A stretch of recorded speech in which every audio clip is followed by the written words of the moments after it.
Well, more than 35 First Nations, Métis and Inuit candidates are running in the federal election. Joshua Fraser is a researcher and blogger and has put the painstaking effort into compiling this list. We'll get into why it's maybe not that easy of a task in a moment, Joshua. But first, if we can, thanks for doing this and talk about the kind of representation amongst the parties that we are seeing this election. Okay, the representation in this election is we have 36 Indigenous candidates, down from 50 in the last election. We have 14 NDP, 13 Liberal, and 6 Conservative candidates, as well as 2 Green candidates. So we're down.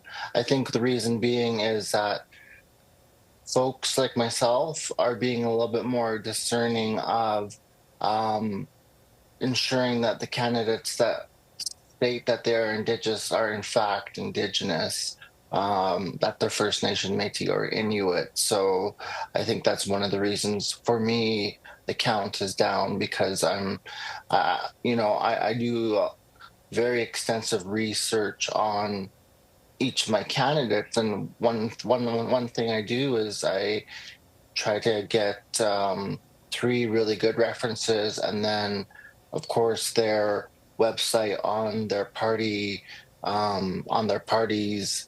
website, their individual websites. I look for information if it states if they're Indigenous or not. So I'm very thorough, and I feel comfortable with 36. There's a few candidates that some other people, the NDP, are listing, and I couldn't find background information as being Indigenous, so I did not add them to my sheet as of yet. I'm still researching, but I don't expect it to change very much. Yes, it's interesting. It's not as cut and dried as perhaps who's necessarily listed on these party websites. Let's talk about these candidates specifically. Who to you are sort of standouts and have a likely shot at getting elected in their ridings?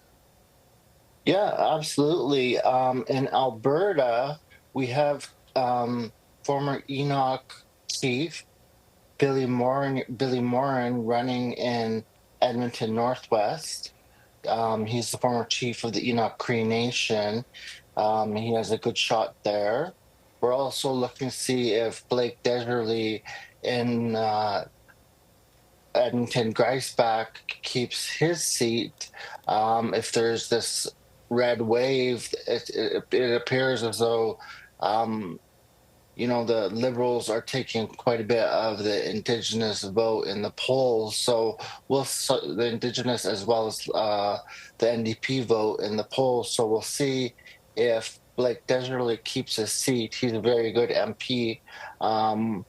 He stands up for Indigenous rights, and he's performed really well in the House of Commons.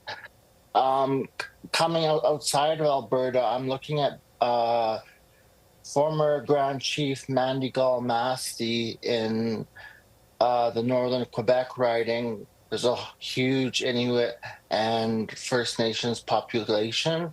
She is the first female Grand Chief of the Grand Council of Crees in Quebec.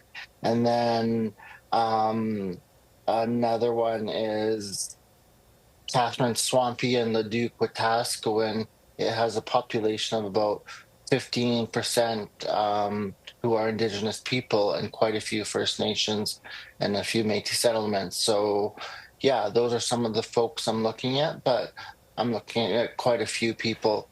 If in fact there is a Liberal sweep, we could see the First Nation candidate / cabinet minister since Jody Wilson-Raybould. Right. So we haven't had that representation in cabinet since she left office quite a few years ago. So that's something the First Nations community is definitely looking forward to watching, some of the First Nation races, as well as the Métis and the Inuit. Right. In Nunavut, we have 3 Indigenous candidates going up against each other. In Northern Saskatchewan, we have 3 Indigenous candidates going up against each other. So there's lots of interesting things in that I'm watching right now for Yeah. election night. And we'll find out quickly. Yeah, less than Yeah. about 2 weeks now. Joshua, I can't thank you Yeah. enough for taking the time for us. That is Joshua Fraser. He's a researcher and a blogger, and you can find him on social media and his blog at indigpoli.